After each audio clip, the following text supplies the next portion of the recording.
घने जंगल के बीचों बीच एक अंधेरी सीलन भरी गुफा में सुधा एक बड़ी सी चट्टान के सामने बैठी हुई थी। उसके पूरे चेहरे और कपड़ों पर राख ही राख लिपटी हुई दिखाई दे रही थी। सुधा की आंखों की पुतलियां पूरी तरह से पलट चुकी थी। उसे देखकर स्पष्ट समझ आता था कि वो किसी शक्ति के प्रभाव में है। सुधा के हाथ, पैर और गर्दन की हड्डियां कट-कट की आवाज के साथ मुड़ते ही जा रहे थे और सुधा दर्द से बुरी तरह बिलख रही थी। दर्द जब बर्दाश्त से बाहर हो गया तो सुधा वहीं जमीन पर जा गिरती है और अपने होश खो बैठती है। रात घिर आई थी। राघव अपने कमरे में बिस्तर पर सोया हुआ था। देर रात गए बंद आंखों से उसे एक सपना दिखाई देता है। एक गोरी, सुंदर और लंबे बालों वाली महिला के ऊपर अचानक कुछ गांव के लोग हमला कर देते हैं। डायन है ये, कोई भी इसकी आंखों में मत देखना। जल्दी से आग जलाओ इसे और इस कमरे के बाहर सिंदूर से रेखा खींचकर चलो यहाँ से। डायन हमारी उम्मीद से कहीं ज्यादा खतरनाक और शक्तिशाली होती हैं। उसकी नजर पड़ी तो इस गांव में कोई नहीं बचेगा। निकलो यहाँ से। वो लंबे बालों वाली सुंदर औरत आग की लपटों से घिरी अपने शरीर के मांस की जलन को मिटाने की कोशिश में यहाँ वहां दौड़ रही थी। उसकी चीखें सुनकर राघव का दिल कांप उठता है। डायन, क्या वाकई जो कुछ मैंने अभी देखा वो एक सपना था? लेकिन वो जगह जहां पर डायन को आग के हवाले किया गया था वो कुछ जानी पहचानी से क्यों लग रही थी? आखिर क्या है ये सब? सभी सिरे आपस में उलझे हुए हैं। आखिर कैसे सुलझाए ये सब? अचानक ही राघव को कुछ याद आता है। याद आ गया, वो जगह कोई और नहीं, मेरा अस्पताल ही है। तो क्या हॉस्पिटल में किसी डायन को जलाया गया था? लेकिन ये तो बस एक सपना है। क्या सच है क्या सपना, कुछ समझ में नहीं आता। उस दिन सुधा भी तो कुछ ऐसा ही बोल रही थी ना कि उसने मेरे कैबिन के बाहर किसी डरावनी औरत को खड़े देखा और कमरा नंबर 9 से उसे किसी के रोने चीखने की आवाजें भी सुनाई पड़ी थी। हाँ, बिल्कुल सही। सपने में भी तो मैंने उसी कमरे में उस औरत को जलते हुए देखा था। राघव की आंखों से अब नींद कोसों दूर चली गई थी। उसने टाइम देखने के लिए अपना मोबाइल उठाया। रात के 2:30 बजे थे। राघव टहलने के लिए घर से बाहर निकल जाता है। कुछ दूरी पर उसे एक फकीर जैसा दिखने वाला एक आदमी दिखाई देता है जो अस्पताल की खुली खिड़की से अंदर की ओर झांक रहा था। उसके हाथ में एक 4 लौ वाला दिया था जिसे लेकर वो कुछ मंत्र बड़बड़ा रहा था। उसके बाद उसने वो दिया खिड़की पर रखा और अपना मुंह कपड़े से बांधकर वहां से जाने लगा। कौन हो तुम? क्या कर रहे थे यहाँ? तो क्या तुम्हारी वजह से ही सुधा और दिनेश की ऐसी हालत हुई? ये सब जादू टोना करके क्या मिल जाएगा तुम्हें? जानते हो ना, 25 साल से बंद पड़ा था यह अस्पताल। तुम गांव के लोगों को बीमारियों से मरना पसंद है तो ठीक है, चला जाता हूं मैं वापस। ये सब करने का क्या मतलब है? मुझे गलत समझ रहे हो तुम। मैं यहाँ पर कोई जादू टोना तंत्र मंत्र नहीं कर रहा था, बल्कि मुझे अंदाजा है कि कितनी बड़ी अनहोनी को दावत दी है तुमने अस्पताल को खोलकर। बस उसी अनहोनी को टालने की कोशिश कर रहा हूँ। तुमने देखा ना क्या हुआ उस दिनेश के साथ। किसी भ्रम में मत रहना कि दिनेश को कोई बीमारी हुई थी। ना तो वो दिनेश मरा था, ना तुम्हारी नर्स सुधा। डायन की काली नजर पड़ी है उन दोनों पर और अब वो डायन एक एक करके सबको अपना शिकार बनाएगी। काली नजरें, ये सब क्या बोल रहे हो? अपनी करतूत को छिपाने के लिए बातों का रुख अलग दिशा में मोड़ रहे हो। तुम्हें क्या लगता है मुझे समझ नहीं आ रहा कि तुम क्या करने की कोशिश कर रहे हो? देखो बाबू, तुम शहरी हो, ऊपर से पढ़े लिखे डॉक्टर। तुम्हें इन तंत्र मंत्र की बातों पर यकीन नहीं आएगा, लेकिन मैंने अपनी उम्र के 80 साल इसी गांव में रहकर बिताए हैं। मैं अच्छी तरह जानता हूँ यह कोई सामान्य अस्पताल नहीं है। डायन की काली नजर पड़ी है इस पर, जहां आने वाला कभी कोई आबाद नहीं हुआ। 20 साल पहले भी एक डॉक्टर ने यहाँ आकर इस अस्पताल को चलाने की कोशिश की थी, लेकिन 20 साल पहले जो कुछ घटा उसे सोचकर अभी भी मेरी आत्मा कांप उठती है। बताइए ना बाबा, आखिर क्या हुआ था 20 साल पहले? चतुरसेन शास्त्री नाम के एक डॉक्टर ने आकर यहाँ पर इस बंद पड़े अस्पताल की जिम्मेदारी संभाली थी। पति पत्नी दोनों डॉक्टर थे। गांव के लोग उस समय अंग्रेजी डॉक्टर और उनकी दवाइयों पर ज्यादा भरोसा नहीं करते थे, लेकिन चतुरसेन शास्त्री और उनकी पत्नी ने गांव में घर घर जाकर लोगों को यकीन दिलाया कि वो बड़ी से बड़ी बीमारी का इलाज कर सकते हैं। गांव के लोगों को तकलीफ में अपना जीवन बिताने की जरूरत नहीं है। शास्त्री जी और उनकी पत्नी के अच्छे स्वभाव से प्रभावित होकर गांव के लोगों ने अस्पताल में इलाज के लिए जाने की हिम्मत बनाई। उस रोज हरिया की पत्नी बड़ी तकलीफ में थी। 2 रोज बीत गए थे, लेकिन अभी तक उसकी प्रसव पीड़ा खत्म होने का नाम ही नहीं ले रही थी। कोई और उपाय ना दिखा तो गांव के लोग उसे लेकर अस्पताल पहुंच गए। डॉक्टर शास्त्री की पत्नी विमला शास्त्री ने इमली का प्रसव कराया, लेकिन जब इमली की कोख से मरे हुए बच्चे का जन्म हुआ तो उसे देखकर इमली का मानसिक संतुलन चला गया। अस्पताल से लौटने के बाद इमली की दुनिया ही उजड़ गई। ना तो फिर उसको कोई औलाद हुई, ना ही उसकी मानसिक हालत में कोई सुधार आया। कभी वो चूल्हे से निकालकर गर्म गर्म राख खाने लगती, तो कभी सड़क पर पड़ी कीचड़ को अपने तन पर लपेटकर पागलों की तरह हंसने लगती। कभी अपने ही बालों को नोचती, कभी पूरा दिन तपती दोपहर में बैठी रहती। अभी तक तो गांव के लोगों को यही लग रहा था कि इमली अपने बच्चों के गम में पागल हो गई है। इमली के बाद अमिया के बाद शेरा। जब एक के बाद एक लगातार इसी तरह की घटनाएं घटने लगीं, तब लोगों को यकीन हुआ कि अस्पताल में कुछ तो गड़बड़ है। एक बार जो इलाज कराने के लिए उस अस्पताल में गया, वह जिंदा लाश बनकर ही वहां से लौटा। अस्पताल में अब गांव के लोगों ने जाना बंद कर दिया था। पिछले कई दिनों से कोई गांव वाला अस्पताल में नहीं गया था, और डॉक्टर साहब और उनकी पत्नी को भी किसी ने अस्पताल के आसपास आते जाते महसूस नहीं किया था। जब 1 सप्ताह तक अस्पताल में कोई हलचल महसूस नहीं हुई, तो गांव के लोगों को शक होने लगा। एक रोज सवेरे जब मुखिया जी अपने साथ कुछ आदमियों को लेकर अस्पताल के अंदर गए, तो डॉक्टर साहब और उनकी पत्नी की बुरी तरह जली हुई लाश बरामद हुई। वो आखिरी दिन था जब इस अस्पताल में गांव के लोगों ने पैर रखा था। उस दिन के बाद जो अस्पताल में ताला लगा, अब 20 साल के बाद आपने आकर खोला।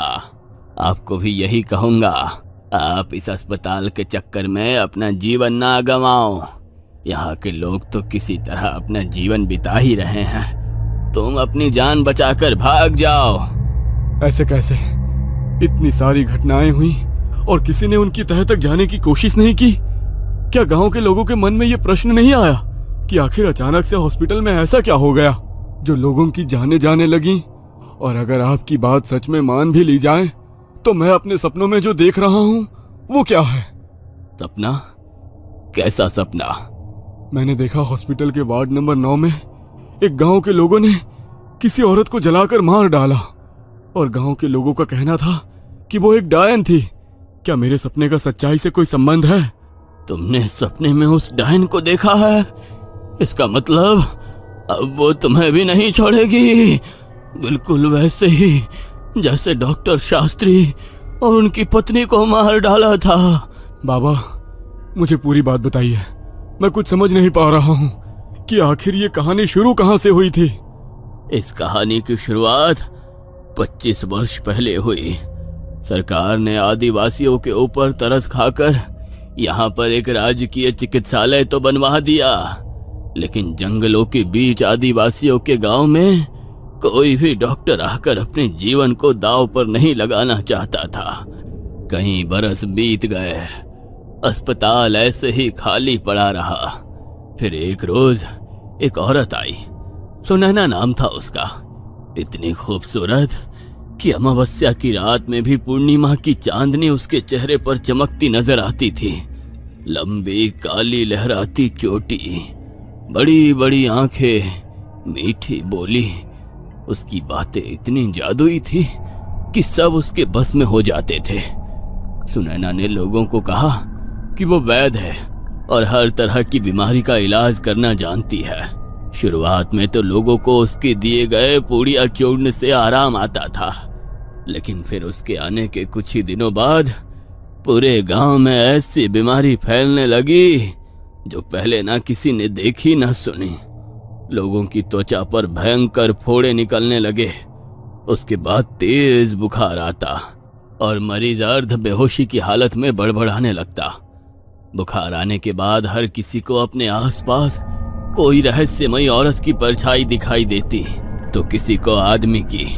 डर से कपकपी होती आंखें खुलनी बंद हो जाती और 2 दिन के अंदर ही मरीज की मौत हो जाती। सुनैना की दिए चूर्ण दवाएं सब बेकार साबित हो रहे थे। सुनैना इसी अस्पताल में लोगों का इलाज करती थी। एक रात एक बच्चा जिसकी कमर पर बड़ा फोड़ा दिखाई दे रहा था, उसकी मां रोते हुए उसे लेकर सुनैना के पास पहुंची। देर रात का समय था। सुनैना ने कुछ जड़ी बूटी उसके घावों पर लगाई, दवा खिलाई और फिर उसे यहीं अस्पताल में ही आराम करने के लिए कहा।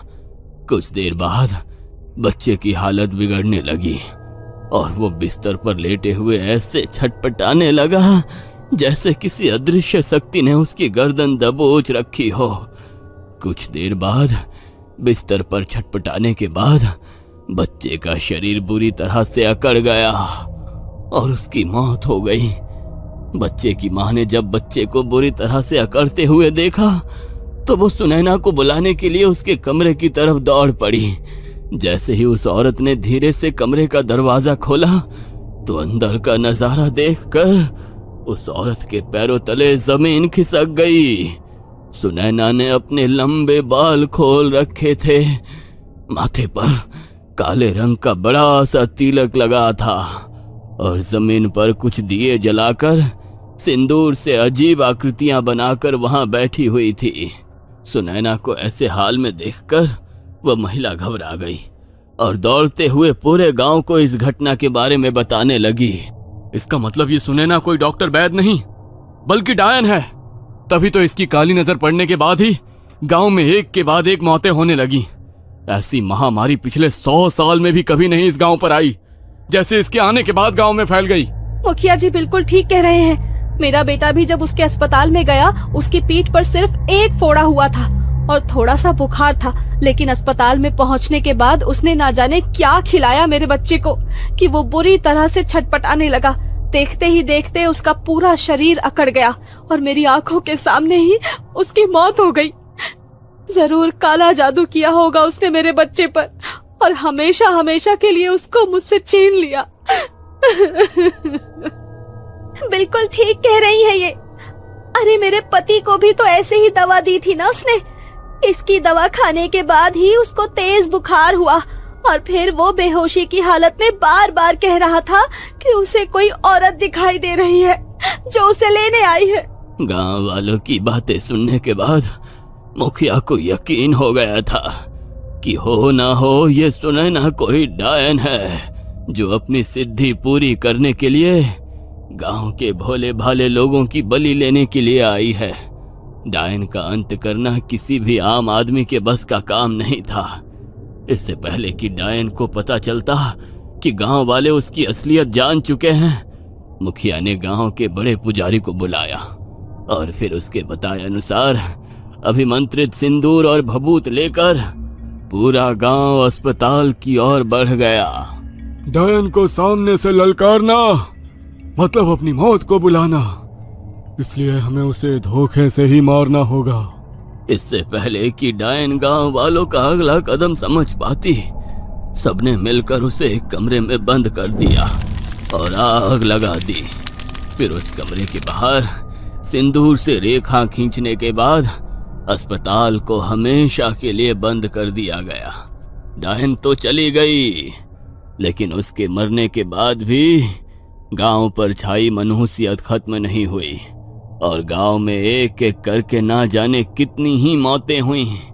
गांव वालों से जो बन पाया उन्होंने किया, पूजा पाठ हवन, और फिर धीरे धीरे सब सामान्य हो गया। अस्पताल में ताला लटक गया। साल दर साल बीतने लगे और फिर इस घटना के 5 साल बाद चतुर सेन आए। उनकी मौत के बाद तो ऐसा खौफ बैठ गया था कि किसी ने भी इस तरफ देखना तक छोड़ दिया। और अब पूरे 20 साल बाद तुम आए हो। मुझे डर है तुम्हारे साथ भी वही होने वाला है जो चतुर सेन और शास्त्री के साथ हुआ था। लौट आई है वो। तुम जाओ यहाँ से अपनी जान बचाकर। तुम्हारी नर्स सुधा अब लौट कर नहीं आने वाली। इससे पहले कि डायन का कहर एक बार फिर से टूटे, तुम अपने शहर लौट जाओ। इसका मतलब जो कुछ मैंने सपने में देखा था वो सब सच था। आज तक इतने सारे लोग मारे गए उस डायन के कारण, लेकिन मैं अभी तक क्यों जिंदा हूँ? उसने मुझे कोई क्यों नहीं नुकसान पहुंचाया? राघव को अपने काफी सारे सवालों के जवाब तो उन बाबा से मिल गए थे, लेकिन अभी भी कुछ सवालों ने उसकी नींद उड़ा रखी थी। राघव वहां से सीधा डॉक्टर सृष्टि के पास जाता है और उसे सारी बातें बताता है। मैं कह रही थी ना राघव, ये जगह कुछ अजीब है। मैंने जो अपनी आंखों से देखा उसके बाद एक पल के लिए मैं भी आंखें बंद नहीं कर पा रही हूँ। मुझे लगता है कि सुधा भी नहीं बच सकेगी। हम दोनों आज रात किसी तरह बिता लेते हैं। कल सुबह हम ये अस्पताल छोड़कर हमेशा के लिए चले जाएंगे। मुझे अब एक पल भी यहाँ नहीं बिताना। राघव और सृष्टि अस्पताल से निकलकर सृष्टि के कमरे में आ जाते हैं और टेबल पर सर रखकर कुछ देर बाद गहरी नींद में पहुंच जाते हैं।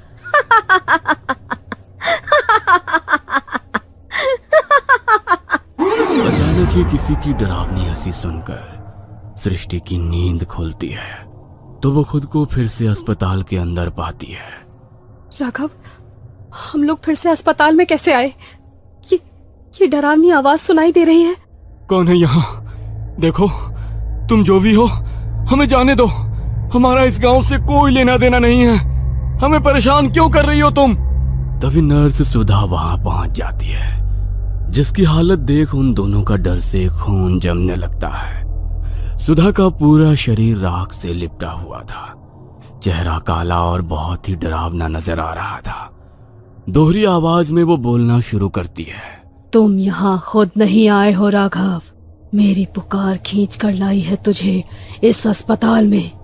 25 साल पहले सुनैना गांव में आने से पहले अपनी एक जिम्मेदारी अपनी माँ को सौंप कर आई थी और वो जिम्मेदारी थी तुम। लेकिन जब यहाँ मेरी मौत हो गई तो माँ ने तुम्हें गोद दे दिया और तुम उस करोड़पति परिवार में बेटे बनकर बड़े होने लगे। लेकिन देखा तूने, एक माँ की पुकार खाली नहीं गई। तू मेरे बुलाने पर यहाँ तक आ ही गया। नहीं, यह नहीं हो सकता। मैं एक डायन का बेटा नहीं हूँ।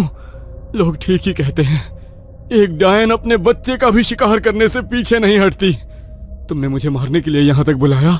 डायन नहीं थी मैं तो बस इस गांव को महामारी से बचाने की कोशिश कर रही थी। बुखार दिमाग में चढ़ने के कारण लोगों को मति भ्रम हो रहा था, जिसके कारण उन्हें अपने आसपास कोई साया नजर आ रहा था, जिसे लोगों ने भूत प्रेत और काले जादू से जोड़ दिया, जबकि वो कोई काला जादू नहीं बल्कि महामारी का असर था। मैं भी एक आदिवासी गांव से ही थी, लेकिन जब दवा काम न आई तो गांव की सलामती के लिए मैं अपनी कुलदेवी को प्रसन्न करने का अनुष्ठान करने लगी, जिसे गांव वालों ने काला जादू समझ लिया और बिना कुछ समझे मुझे जिंदा जलाकर मार दिया। मेरी एक एक चीख, एक एक आह इस अस्पताल में कैद हो गई और अब मैं चाहकर भी इस अस्पताल से मुक्त नहीं हो सकती।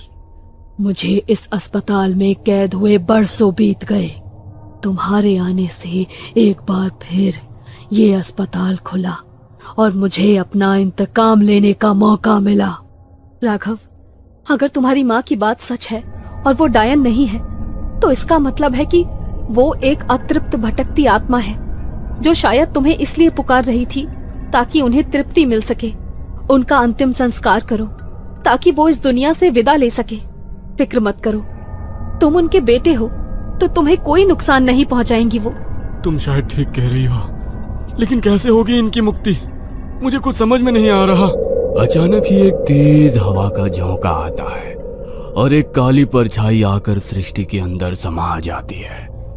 अचानक ही सृष्टि के चेहरे के हाव भाव बदलने लगते हैं और वो जाकर हॉस्पिटल की दीवार में अपना सर पटकने लगती है। सृष्टि डरावनी हंसी में जोर जोर से हंस रही थी और उसके साथ ही लगातार वहां पड़ा हुआ सामान उठाकर अपने सर पर मार रही थी, जिसे देखकर डॉक्टर राघव बुरी तरह से डर जाता है। अगर मैंने अभी कुछ नहीं किया तो ये सृष्टि को भी मार डालेगी। प्लीज बंद करो ये सब। आखिर क्यों सबकी जान ले रही हो? डॉक्टर सृष्टि ने आपका क्या बिगाड़ा है?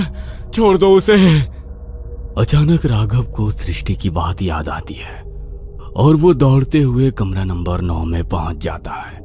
दूसरी तरफ सृष्टि अस्पताल के स्टोर रूम में पहुंचकर अल्कोहल की बोतल उठाकर बाहर आ जाती है और हंसते हुए उसे अपने ऊपर डाल लेती है।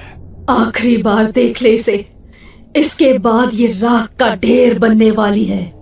दोहरी सी आवाज में सृष्टि की बात सुनकर राघव के पांव के नीचे से जमीन निकल जाती है। तभी बाबा वहां पहुंच जाते हैं। बाबा कुछ करो, मेरी सृष्टि, वो मार डालेगी उसे। यह लो गंगा जल, जिस कमरे में सुनैना को जलाया गया था उस कमरे में छिड़क कर उसकी अस्थियां बाहर लेकर आओ। उसकी अस्थियां आज भी उस कमरे में बिखरी हुई हैं। बाबा की बात सुनकर राघव दौड़ते हुए कमरे में जाता है और वहां पर चारों तरफ गंगा जल छिड़क देता है। उसके बाद सुनैना की हड्डियां उठाकर बाबा की मदद से एक कलश में भर देता है। बस करो माँ, अब मुक्त हो जाओ। मैं तुम्हारा अंतिम संस्कार करूंगा, तुम्हें सम्मान के साथ विदा करूंगा और तुम्हारी अस्थियों को गंगा में प्रवाहित करके तुम्हारी आत्मा की शांति के लिए प्रार्थना भी करूंगा। अब अपना गुस्सा छोड़ दो, अपने बेटे के लिए बस करो माँ। राघव, सृष्टि के ऊपर भी गंगा जल छिड़को। राघव जाकर सृष्टि के ऊपर भी गंगा जल छिड़क देता है। सृष्टि बेहोश होकर नीचे जा गिरती है। अगले कुछ पलों के बाद सब कुछ शांत हो चुका था। वो चली गई है बेटा। शायद उसने तुम्हें यहाँ इसलिए बुलाया था ताकि तुम उसे मुक्त कर सको। बेटे के हाथों से गंगा जल पाकर उसकी आत्मा तृप्त हो गई। उम्मीद है अब वो कभी लौट कर नहीं आएगी। तुम भी अपना किया वादा निभाना और इन अस्थियों को गंगा में विसर्जित करने के बाद अपनी मां की आत्मा की शांति के लिए प्रार्थना करना।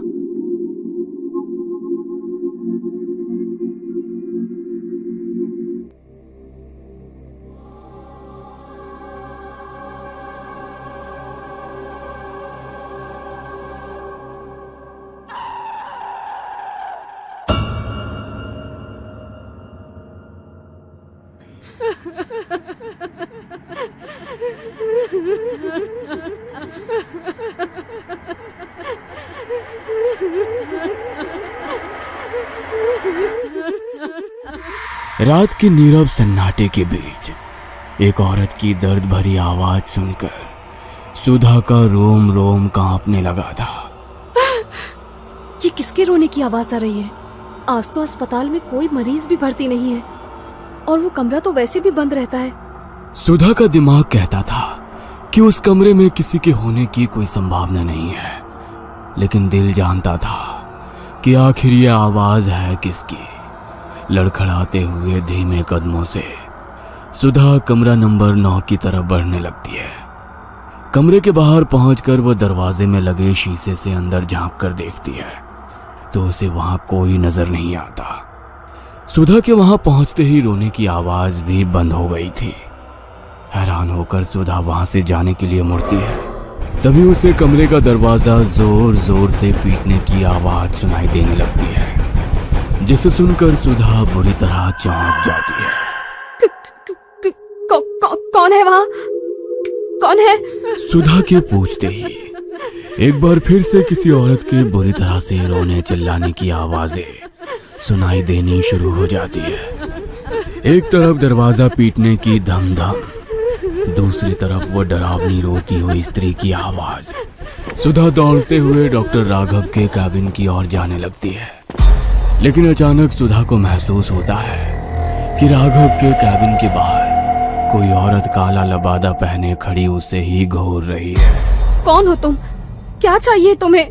सुधा के पूछने पर उस औरत के सर से वो लबादा हट जाता है। सामने खड़ी हुई महिला का चेहरा इतना भयानक था कि उसे देखकर सुधा के मुंह से चीख निकल जाती है और वो हड़बड़ाकर जमीन पर गिरती है। उस औरत का चेहरा नहीं, राख की एक धुंधली आकृति थी जो सुधा के चीखते ही हवा में मिलकर वहां से गायब हो गई थी। सुधा की चीख सुनकर डॉक्टर राघव अपनी कैबिन से बाहर आ जाते हैं। क्या हुआ सुधा, तुम्हें नीचे कैसे गिर पड़ी? डॉक्टर यहाँ कुछ था। अभी यहाँ कोई खड़ा हुआ था जो मेरे देखते ही देखते राख बनकर हवा में गायब हो गया। कमाल करती हो तुम। कौन होगा यहाँ? जानती हो ना, इस गांव के लोग अस्पताल में इलाज कराने नहीं आते। पिछले 10 दिनों से हम अकेले ही तो पूरी रात बिता रहे थे, फिर इतनी रात को कौन होगा यहाँ? सुधा की आंखों ने जो देखा वो चाह कर भी उसे भूल नहीं सकती थी। आप मेरी बात पर यकीन करिए डॉक्टर, यहाँ कोई था, मैंने अपनी आंखों से उसे देखा। अच्छा आप एक बात बताइए, आपने किसी औरत के रोने की आवाज नहीं सुनी? मैंने खुद अपने कानों से उसके रोने की आवाज सुनी, और जब मैं कमरा नंबर 9 के पास गई तो वो आवाज अचानक से बंद हो गई। आसपास घना जंगल है, जरूर किसी जंगली जानवर के रोने की आवाज सुनी होगी तुमने। घबराओ नहीं, मुझे ऐसा लगता है तुम्हें आराम की जरूरत है। मैं ड्यूटी पर हूँ, कोई मरीज आएगा तो मैं अटेंड कर लूंगा, तुम चिंता मत करो। सुधा हॉस्पिटल से निकलकर कुछ ही दूर पर बने अपने कमरे की ओर जाने लगती है कि तभी उसे किसी के कदमों की आहट सुनाई देती है। सुधा पीछे मुड़कर देखती है, तभी एक तेज हवा का झोंका आता है और सुधा के खुले मुंह से काली राख उड़कर उसके मुंह में चली जाती है। कुछ पलों के लिए सुधा की आंखों की पुतली काली पड़ जाती है और फिर अगले पल नॉर्मल रंग में आ जाती है। सुधा अपने कमरे में जाकर आराम करने लगती है। अगली सुबह नर्स सुधा और डॉक्टर सृष्टि अस्पताल पहुंच जाती हैं। आज पहली बार गांव के लोग एक 14-15 साल के लड़के को लेकर अस्पताल में आते हैं। डॉक्टर साहब देखिए ना क्या हो गया है मेरे बच्चे को। अचानक ही पूरा शरीर नीला पड़ने लगा, इसका आंख ही नहीं खोल रहा है। हम तो जतन करके थक गए, अब बस आपसे ही उम्मीद है। आप बिल्कुल भी चिंता मत करिए, मैं अपनी तरफ से पूरी कोशिश करूंगा। राघव बच्चे दिनेश को अस्पताल में भर्ती कर लेता है और सृष्टि और राघव मिलकर उसका इलाज शुरू कर देते हैं। राघव, इस बच्चे की कंडीशन मुझे तो कुछ ठीक नहीं लग रही। ना तो किसी जहरीले जानवर के काटने का शरीर पर कोई निशान दिखाई दे रहा है, और ना ही ऐसा लगता है कि इसने कोई जहरीली चीज खाई हो। फिर अचानक इसे हुआ तो क्या हुआ? मुझे भी कुछ समझ में नहीं आ रहा। फिलहाल आज रात के लिए इसे अंडर ऑब्जर्वेशन रखते हैं। अगर सुबह तक भी कुछ आराम समझ में नहीं आया तो इसे शहर रेफर कर देंगे। रात घेर आई थी। राघव और सृष्टि आज ड्यूटी पर थे। देर रात गए अचानक बेहोश पड़े दिनेश के शरीर में हलचल शुरू हो जाती है और वो किसी जिंदा लाश की तरह अपने बिस्तर से उठकर तन कर खड़ा हो जाता है, जिसे देखकर सृष्टि चौंक जाती है। लेट जाओ, मुझे देखने दो मुझे, तुम ठीक तो हो ना? सृष्टि स्टेथोस्कोप लेकर दिनेश के सीने पर लगाती है। तभी दिनेश एक जोरदार धक्का देकर सृष्टि को दूसरी तरफ धकेल देता है। क्या हुआ तुम्हें?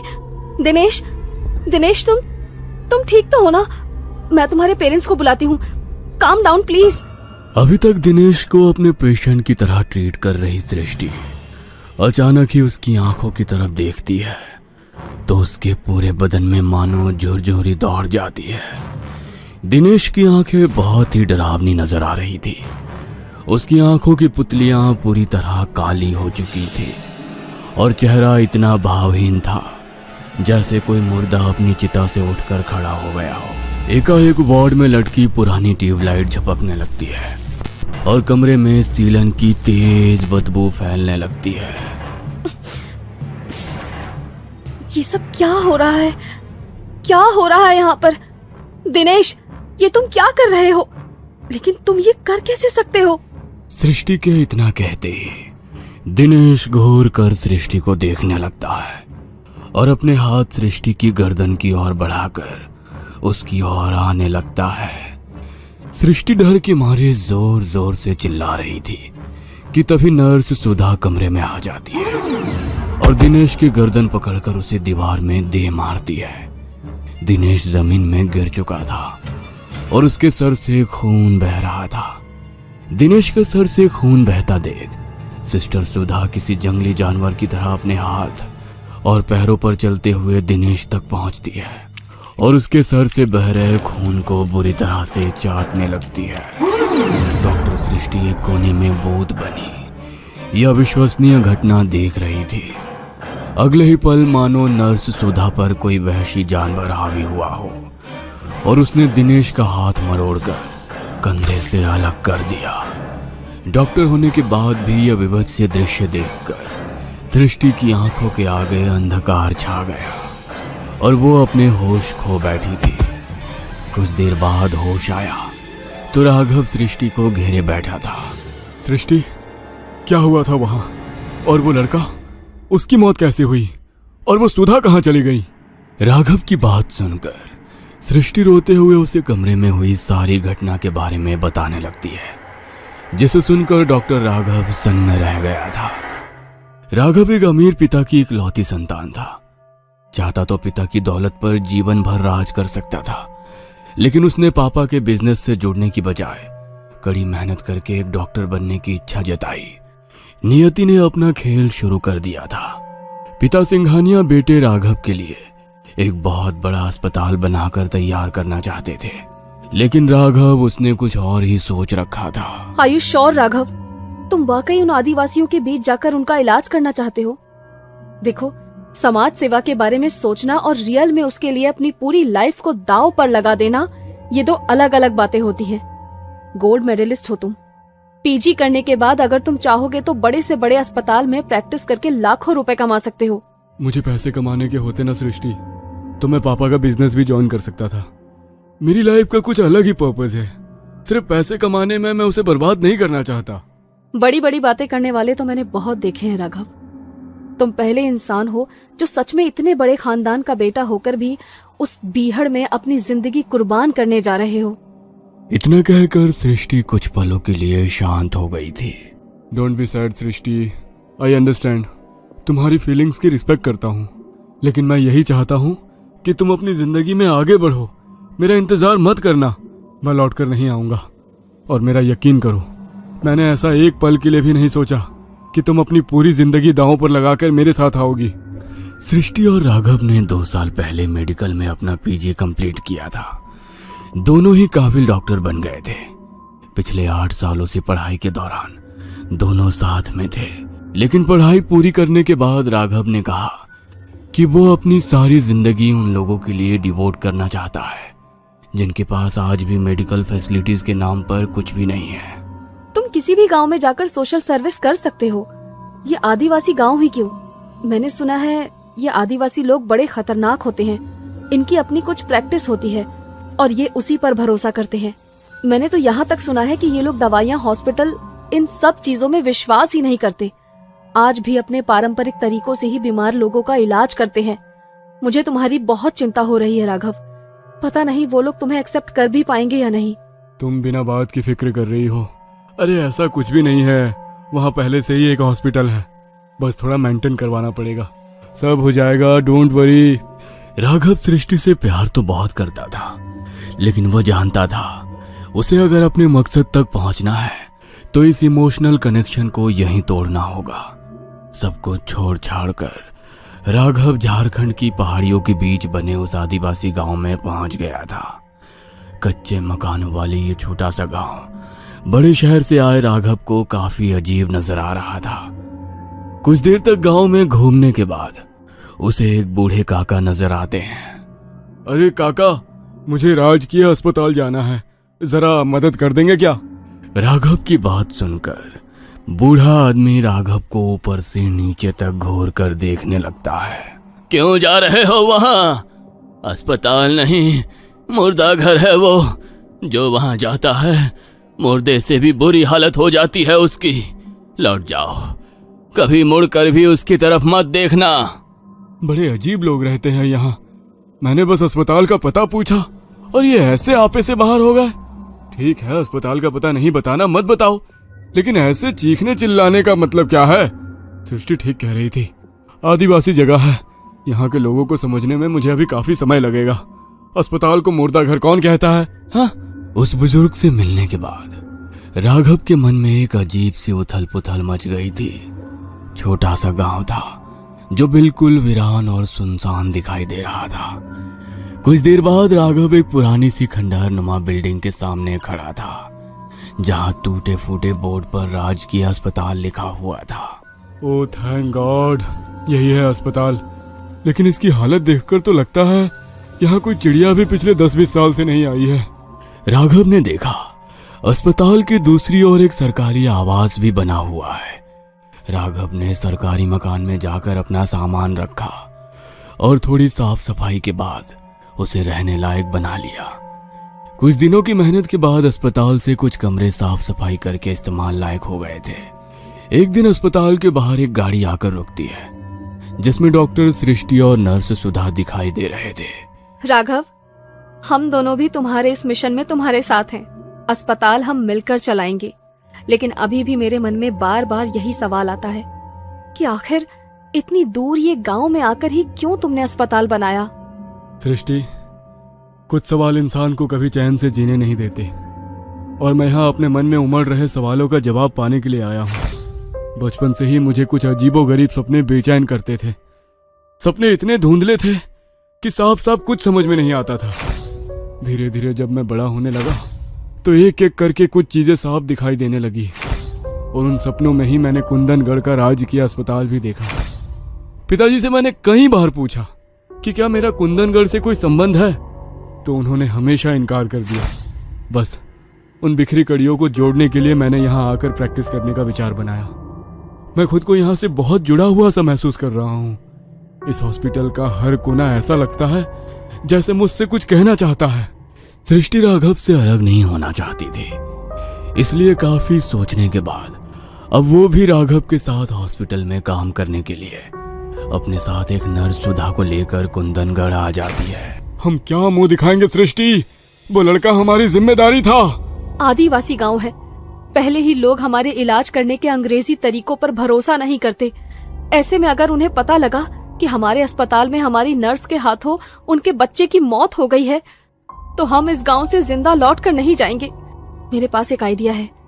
इस बच्चे की बॉडी को सील कर देते हैं और गांव वालों को यही बताएंगे कि शरीर में एक ऐसा इन्फेक्शन है जिसे यदि किसी ने भी छुआ तो उसे भी यही खतरनाक बीमारी लग सकती है, और इस बीमारी के कारण ही दिनेश की मौत हुई। हो सकता है गांव वाले हमारी बात पर भरोसा कर लें। जैसा कि सृष्टि ने कहा था, डॉक्टर राघव गांव के मुखिया को दिनेश की बॉडी सौंपते हुए वही बातें दोहरा देता है। मुझे ऐसा लगता है डॉक्टर साहब ठीक कह रहे हैं। वाकई दिनेश की हालत सामान्य नहीं थी। अगर डॉक्टर साहब का कहना है कि दिनेश को किसी को भी नहीं छूना चाहिए, तो हमें उनकी बात माननी ही चाहिए। कोई भी दिनेश की लाश को नहीं छुएगा। ऐसे ही बक्से में बंद करके ही उसका अंतिम संस्कार कर देंगे। मैं नहीं चाहता कि कोई भी महामारी इस गांव में फैले। गांव वालों ने सृष्टि और राघव की बातों पर भरोसा कर लिया था।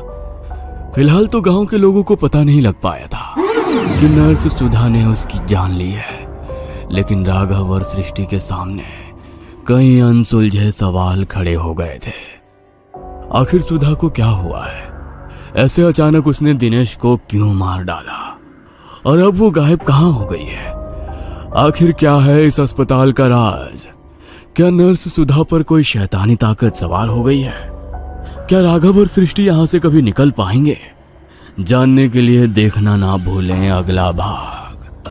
ये कहानी है अरुण वर्मा की, एक 32 वर्षीय ग्राफिक डिजाइनर, शांत स्वभाव, मेहनती और पढ़ाकू। अरुण अपने माता पिता सावित्री और अरविंद के साथ लखनऊ में रहता था। उसने कभी कोई अंधविश्वास में विश्वास नहीं किया, लेकिन नींद को लेकर वो हमेशा थोड़ा डरा रहता था, क्योंकि बचपन से ही उसे भयानक सपने आते थे। लेकिन जैसे जैसे उम्र बढ़ी, ये सपने कुछ और बन गए। अरुण को डायरी लिखने की आदत थी, और हमें ये कहानी उसकी डायरी से मिली है। ये कहानी स्लीप पैरालिसिस, एक अनुभव की है जो अरुण के साथ हुआ था। जनवरी की एक ठंडी रात थी। अरुण ऑफिस का प्रोजेक्ट पूरा करके रात 2:30 बजे बिस्तर पर लेटा। दिन भर थकान थी, इसलिए तुरंत नींद आ गई। लेकिन रात के 3:10 में उसकी आंख खुली। कमरे का पंखा घूम रहा था, खिड़की से बाहर की लाइट अंदर आ रही थी। सब सामान्य लग रहा था, सिवाय इसके कि उसका शरीर हिल नहीं रहा था। वो चीखना चाहता था, लेकिन आवाज नहीं निकली। आंखों के सामने कमरे के कोने में एक काली आकृति खड़ी थी, धुंधली लेकिन बहुत बड़ी, जैसे हवा में नहीं बल्कि अंधेरे में बनी हो। वो बहुत देर तक कोशिश करता रहा, और कुछ मिनट्स बाद उसकी नींद टूटी तो कमरे में अंधेरा था। उसने लाइट्स ऑन करके चारों तरफ देखा, पर वहां कोई नहीं था। उसे लगा ये कोई बुरा सपना था। उसने सोचा शायद ये मेरी थकान की वजह से ऐसा हुआ, और वो फिर सो गया।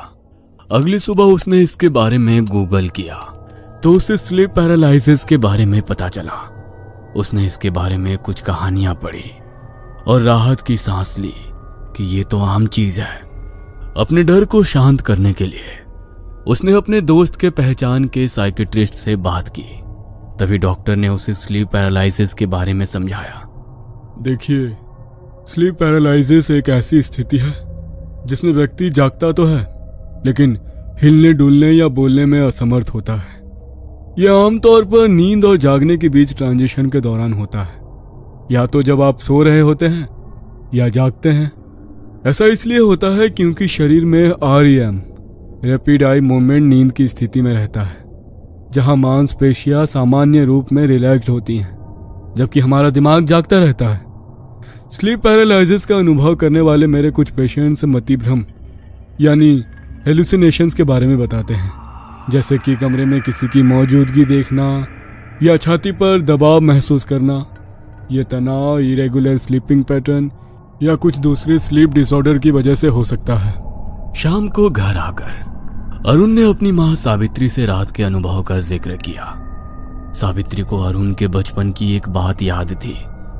जब वो सिर्फ 10 साल का था, तब उसने बताया था कि हर रात एक औरत की परछाई उसे घूरती है, कभी उसके बिस्तर के पास तो कभी अलमारी के पीछे।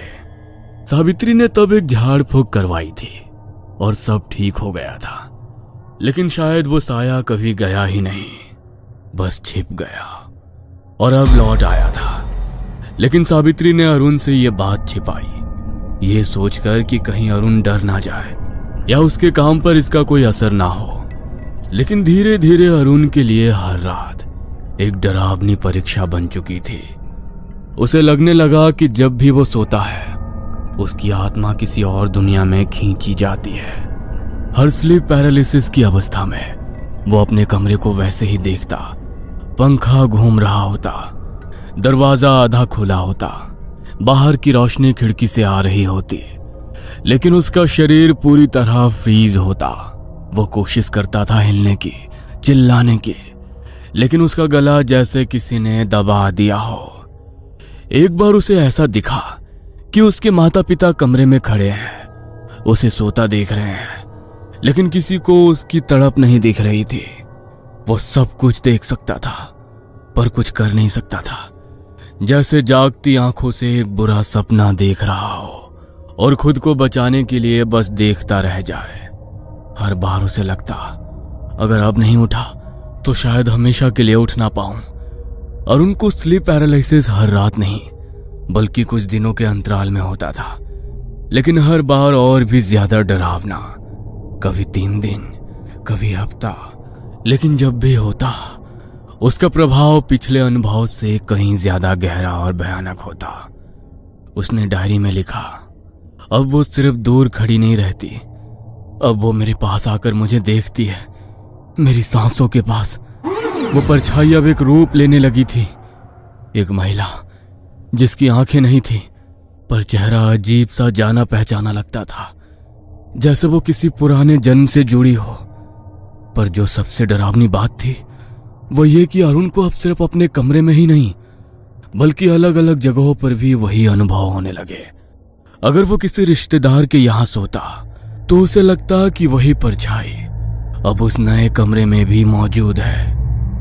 एक बार वो एक कंपनी ट्रिप पर हिल स्टेशन गया और रात को उसे लगा कि वो फिर उसी पुराने कमरे में फंसा है, जहां से वो बाहर निकलने की कोशिश कर रहा है, लेकिन हर खिड़की के बाहर सिर्फ अंधकार है। हर बार उसे लगने लगता कि ये जगह बदली नहीं है, बस उसका भ्रम है। और परछाई वो तो हर जगह उसी वक्त आ जाती थी जैसे उसके भीतर घुस चुकी हो। एक दिन उसने सपना देखा कि वो किसी सुनसान रेल पटरी के किनारे पड़ा है और कोई औरत धीरे धीरे उसकी ओर बढ़ रही है। उसके चेहरे पर खून की लकीरें हैं और वो बड़बड़ा रही है, तू मुझे फिर अकेला छोड़कर कहाँ भागेगा? तभी अरुण की नींद खुली और अरुण को ऐसा लगा जैसे नेहा वापस आ गई है। अरुण अब हर रात सोने से डरने लगा था, क्योंकि उसे नहीं पता होता था कि किस जगह में जागेगा और आज क्या नया खौफनाक देखेगा। अरुण के जिंदगी के बारे में। अरुण की जिंदगी बाहर से भले ही सीधी साधी दिखती थी, लेकिन उसके अंदर कई दबी हुई परतें थीं। वह लखनऊ के एक मिडिल क्लास परिवार में पला बड़ा था। उसके पिता अरविंद सरकारी कर्मचारी थे और मां सावित्री हाउसवाइफ। घर में स्ट्रिक्टनेस थी, लेकिन प्यार भी कम नहीं था। अरुण बचपन से ही सीरियस नेचर का था। उसे खेल कूद से ज्यादा किताबें पसंद थी। उसका एक सबसे अच्छा दोस्त था रोहित, जो बचपन से ही उसके साथ था। लेकिन स्कूल के बाद रोहित का पूरा परिवार दूसरे शहर चला गया और अरुण भी अकेला हो गया। स्कूल में अक्सर अरुण का मजाक बनाया जाता था। इन सब बातों की वजह से अरुण रात में ठीक से सो नहीं पाता और कभी कभी आधी रात में डर से जाग जाता। सावित्री ने एक बार उसे नींद में बड़बड़ाते और रोते हुए सुना था, लेकिन तब किसी डॉक्टर को नहीं दिखाया गया, बस एक ताबीज पहना दिया गया था जो अब तक उसकी अलमारी में पड़ा था। कॉलेज में पहली बार उसने खुलकर सांस ली थी। वहां उसकी मुलाकात नेहा से हुई। नेहा का स्वभाव बिल्कुल विपरीत था, खुला, बातूनी और थोड़ी जिद्दी भी। लेकिन शायद यही वजह थी कि दोनों एक दूसरे की ओर खींचे गए। अरुण को पहली बार लगा कि जिंदगी सिर्फ काम और किताबों तक सीमित नहीं है। नेहा ने उसमें वो रंग भरे थे जो उसने कभी महसूस नहीं किए थे। लेकिन धीरे धीरे अरुण के करियर का दबाव और नेहा के इमोशनल नेचर के कारण उनके बीच दूरियां बढ़ने लगी। धीरे धीरे अरुण ने नेहा से मिलना कम कर दिया। उसकी बस फोन पर बात होती। आखिरी बार वो एक दोस्त के बर्थडे पर मिले थे। तब नेहा ने अरुण से पूछा, अरुण, तुम मुझे कभी छोड़ तो नहीं दोगे ना? अरुण ने कुछ जवाब ना देकर हंसकर ये बात टाल दी। धीरे धीरे कुछ दिन बाद अरुण ने नेहा से बात करना बंद कर दिया। बिना वजह कहे वो उसके जीवन से निकल गया। नेहा ने उससे मिलने की कोशिश की, पर अरुण हमेशा किसी न किसी बहाने से उससे मिलना टाल देता। इसके वजह से नेहा टूट गई और कुछ ही महीनों में खबर आई कि उसने आत्महत्या कर ली। अरुण ने तब खुद को दोष नहीं दिया, उसने इसे कमजोरी मानकर भुला दिया। लेकिन अब जब वो परछाई उसकी छाती पर बैठती थी, जब वो चेहरा सामने आता था, तो उसका दिल कहता था ये वही है नेहा। उसका अतीत अब उसका पीछा कर रहा था। वही दर्द, वही गलती अब हर रात उसका हिसाब मांग रही थी। अब अरुण के अनुभव और भी गहरे और ज्यादा डरावने होते जा रहे थे। पहले जहां कुछ दिनों के अंतराल में होते थे, अब ये लगभग हर रात उसका पीछा करने लगे थे। कभी उसकी नींद में दम घुटता, कभी उसे लगता कि कोई उसकी आत्मा को बाहर खींचने की कोशिश कर रहा है। उसे लगता जैसे कोई उसके शरीर को भीतर से तोड़ रहा हो। वो अब नॉर्मल जिंदगी नहीं जी पा रहा था। ऑफिस का काम तो दूर, उसे अब खाना खाना, बात करना सब कुछ भारी लगने लगा था। उसकी आंखों के नीचे गहरे काले घेरे और व्यवहार में चिड़चिड़ापन आ गया था। अरविंद और सावित्री उसके इस बदलाव से चिंतित हो उठे। उन्होंने उसे कई डॉक्टर्स, न्यूरोलॉजिस्ट और साइकोलॉजिस्ट को दिखाया। हर रिपोर्ट नॉर्मल आई। फिर उन्होंने तांत्रिकों, बाबा, मंदिरों, हर जगह कोशिश की। कई उपाय किए गए, पूजा, हवन, झाड़ फूंक, पर अरुण की हालत में कोई फर्क नहीं पड़ा। वो गुमसुम रहने लगा। उसे अब हर परछाई में डर दिखने लगा था। कभी बाथरूम के मिरर में, कभी बालकनी के कोने में। उसे लगता जैसे नेहा की आत्मा हर वक्त उसके आसपास मंडरा रही हो। कई बार उसने खुद से लड़ने की कोशिश की, खुद को नींद से जगाए रखने की ट्रेनिंग देने की कोशिश की, लेकिन हर बार वो हार गया। और अंत में उसके घर वालों ने भी हार मान ली। उनके लिए अब अरुण की रातें एक ऐसी सजा बन गई थी जिसे कोई रोक नहीं सकता था। अरुण की हालत अब इतनी बिगड़ चुकी थी कि उसके घर वालों ने सारी कोशिशें करने के बाद बस यही प्रार्थना शुरू कर दी थी कि जैसे भी हो उसे इस डर और तकलीफ से मुक्ति मिल जाए। अरुण को अब धीरे धीरे ये एहसास होने लगा था कि जो परछाई हर रात उसके पास आती है वो कोई और नहीं, नेहा है। हर बार जब वो परछाई बनकर आती थी उसे कॉलेज के दिन याद आ जाते थे। वो जगह, वो बातें, वो अधूरी इमोशंस। लेकिन ये राज सिर्फ अरुण के भीतर था। किसी और को उसका दर्द, उसकी सच्चाई समझ नहीं आई। धीरे धीरे उसका मानसिक संतुलन भी बिगड़ने लगा। वो अपनी ही दुनिया में रहने लगा, बड़बड़ाता, दीवारों से बातें करता, आईने से डरता और हर परछाई देखकर वो सहम जाता। कभी कभी वो रात को अचानक ही चीख कर उठता और कहता, मैंने कहा था छोड़ दो मुझे, मैंने माफी मांग ली ना। घर वाले अब कुछ नहीं समझ पा रहे थे। अरुण अब वो इंसान नहीं रहा था जो कुछ महीने पहले था। उसका चेहरा उतर गया था, शरीर कमजोर और आंखें खोई हुई सी लगती थी, जैसे कि वो किसी के आने का और साथ ले जाने का इंतजार कर रहा हो। अरुण ने अब बिस्तर से उठना और खाना पीना बंद कर दिया, लेकिन सोच सोच कर उसका शरीर थकता जाता था।